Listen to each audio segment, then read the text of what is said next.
on the line. All righty. Hala, Ayala. Hi, Gene. How are I'm you? doing well. I'm talking to you, and I hope you didn't mind me bloviating. It's been 3 weeks, No, and this is great. I had a lot to talk about.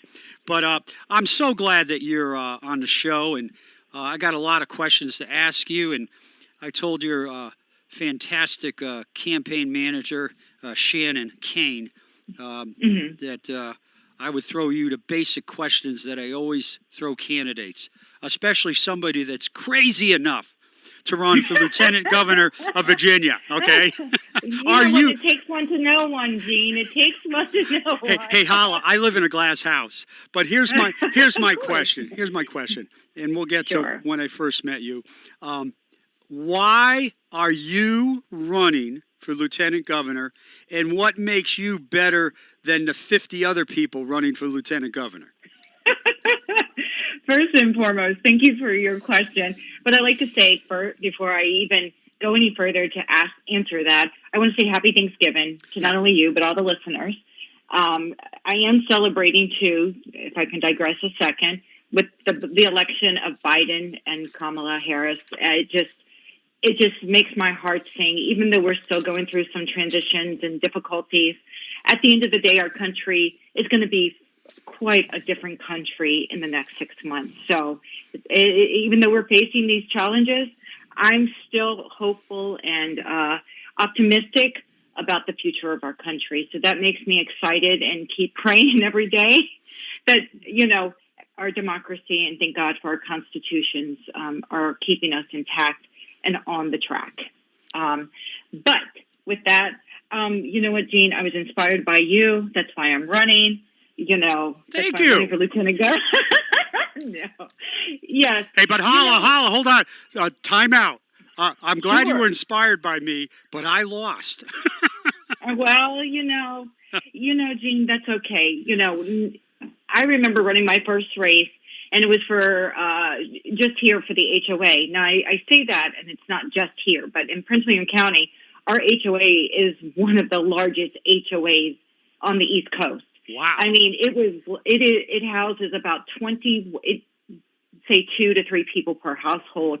It's about 23,000 constituents that lived in this HOA perimeter, and I ran for it, and I lost by one vote.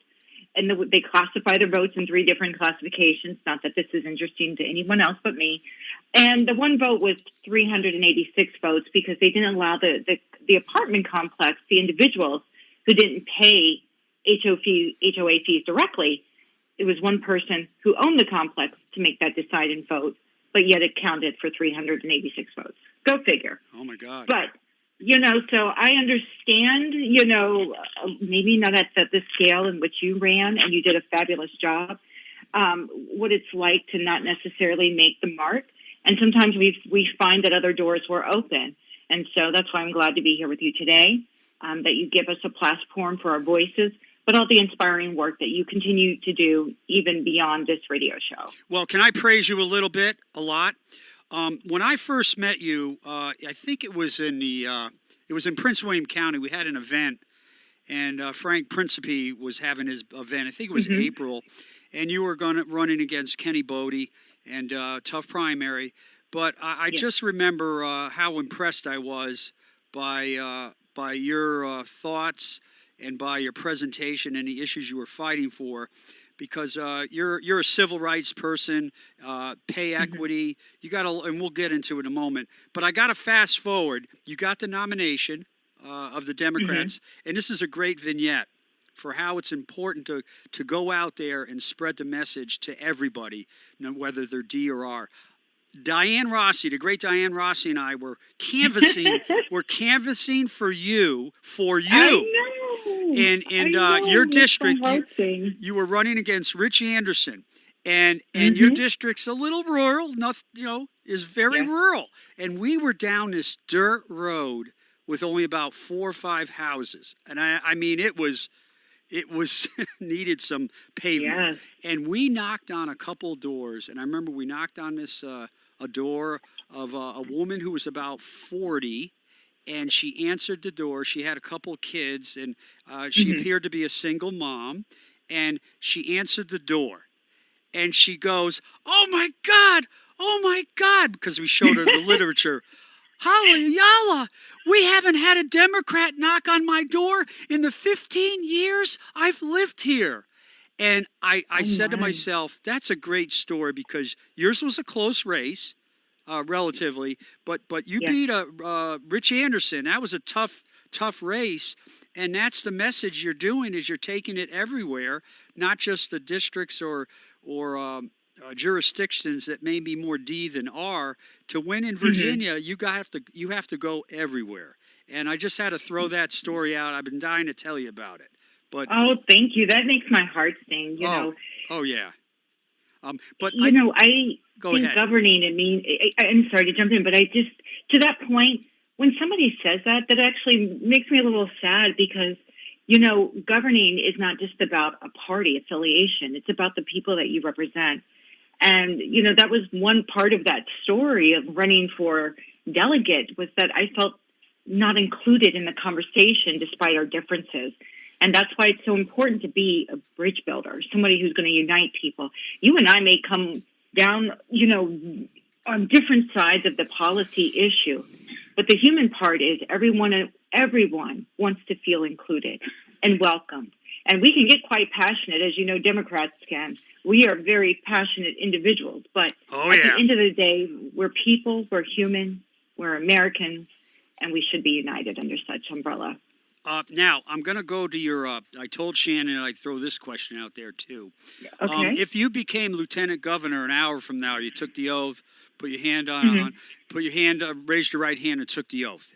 If you do that in an hour, what would be your purpose in life as lieutenant governor, and what would be the 3 or 4 proposals or Hmm. issues that would receive your focus? Absolutely. Well, thank you for the question. I'm passionate about lots of things. I mean, a lot of people have followed us in our journey to office where it talks about healthcare and the challenges I held within the system. But now we need healthcare to be an inclusive system, right? We need an inclusive economy that works for every family, especially Virginians during COVID. This crisis has brought out the necessities, has brought out a stronger and better prepared agency for the next crisis, right? We have been evolving in real time, but we still have to continue that. And I think that we need to invest in our communities and infrastructure. So not only healthcare, we need to continue to evolve that system. We see how it's underserved in many communities, rural and communities of color, but we also see the need for access to it and the affordability and just testing. All these things that we're hearing just play across our news feed, whether it be on Twitter, whether it be on text, whether it be on watching a TV commentary, news commentary. We're finding that the health system is, as we go into the second phase of COVID, is even at the brink. So we have to better prepare our infrastructures to address the next crisis and navigate this current one. So that would be one priority, our healthcare system. The other one is invest in our communities and infrastructure to support high-paying jobs, high-quality paying jobs. And that means leveraging technology to make government better serve the people. And those who are not serviced, those folks who don't have access to technologies like broadband access to even make their technologies work, we need to focus on those underserved communities or not serviced communities. And then also this includes the I want to say cover of equity, justice, and opportunity. Within those conversations of those priorities, we want to talk about race, class, gender, sexual orientation, that equity and justice should be afforded to everyone. This includes our criminal justice reform. And you've seen some of that. This will carry on. What we've done in the House will continue that legacy in our office of Lieutenant Governor. So, we need to cover Medicaid. We need to increase waiver and access to systems, Well, roads, bridges. let me ask this. You Sure. are you are a cybersecurity specialist, all Yes. right? So tell the viewers a little bit about that and what how that will help you in becoming lieutenant governor. Sure. Well, the work that I performed under national security was to protect our critical infrastructure, our data security, will provide data security. I was sort of the keeper of the internet with an agency, DHS, for one of their components. And I've done that, God, now for 22 years. Well, maybe close to 22 years now. I'm losing track of time. Yep. And I think it's one of the most, I wanted to serve. I wanted to join the military like my stepfather, and I wanted to protect our country. And I just found another way to do that. And cyberspace, as you know, even as we're seeing this play out in the news today, plays such an important role in our national security, whether it be abroad or domestic. And we must keep all of those pillars intact. This includes bringing just some common sense solutions to our state platform, which is privacy, data security, and I brought forth pieces of legislation that address just that. Working on broadband and broadband access, it's a big conversation. So having this background, this response and preparedness and readiness capabilities that I've learned along the U.S. military, the U.S. Coast Guard, and now working with another DHS agency has provided me the tools to not only navigate a pandemic, but make our Commonwealth ready, prepared, and available to address the next crisis that comes upon our state. We have to think forward. We have to prepare. And that's just something I've done for national security systems, infrastructures, and communities for decades. So I would like to bring that skill set to the office of the Lieutenant Governor and make this a priority.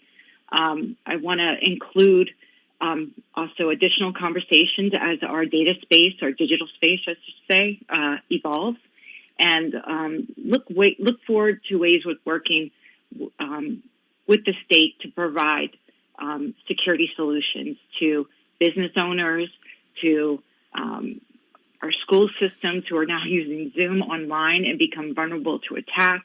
And this is a collaboration. This is a very big conversation, but these are just some of the many ideals I hope to make reality. Fabulous. I got to end this session, and I wish I could have you on another hour.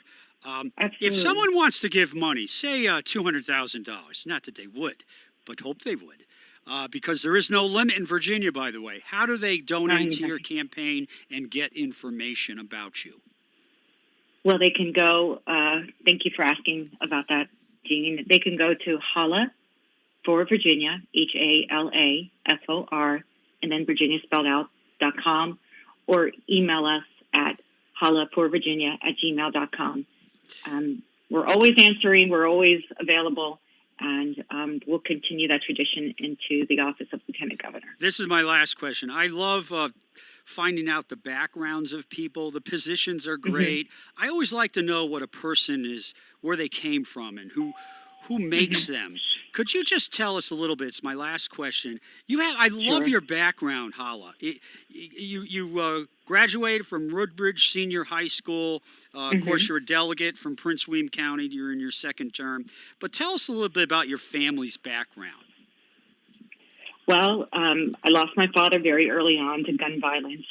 He was murdered when I was 2. And so we were on public assistance. I was then in public assistance when I was pregnant with my son. But our background is very diverse if you're talking, racially or ethnically. I'm Afro-Latina, Lebanese, and Irish. And that's a big conversation for later as well. Holy cow. And I claim all of those passions, and I celebrate my diversity. But my family is diverse in career paths. I lost both of my biological parents very early on. My mother passed away 2 weeks before 9/11. No. And my stepfather is my father. I call him my father, but he's been with me since I was 9 years old, but served in the United States Air Force and a retired senior master chief. And that's what inspired me to want to serve. It's his leadership, his strength, his love for country, and just putting on the uniform for almost 30 years, every day of his life, in order to serve and protect these United States. So I thought I was going to be in the military, or I thought I was going to be Oprah Winfrey. I thought it was going to be a lot of things. But my family, I have family that are in schools and teaching. I have family that works in the medical field. I have family that my grandmother, who I celebrate every Sunday. She used to work for the American Federation of Teachers doing their payroll. So I have a lot of union workers and government workers in my family. We're just very diverse. That's great. Hey, Hala Ayala is a candidate for Lieutenant Governor of Virginia. The primary is June of 2021, and she is a two-term delegate from the 51st District in Virginia, which covers most of Prince William County. And Hala, I wish you all the best. If you ever want to give me a call, I love to give advice, the good, bad, and the ugly. And I hope you do great. But even if you kind of trip up a little bit like me, it always opens up doors, and it's the best experience I ever had in my life, other than getting married to Diane Rossi. Absolutely. So Thank you, Gene, for having me on the show. Be safe. Be safe. Happy Thanksgiving.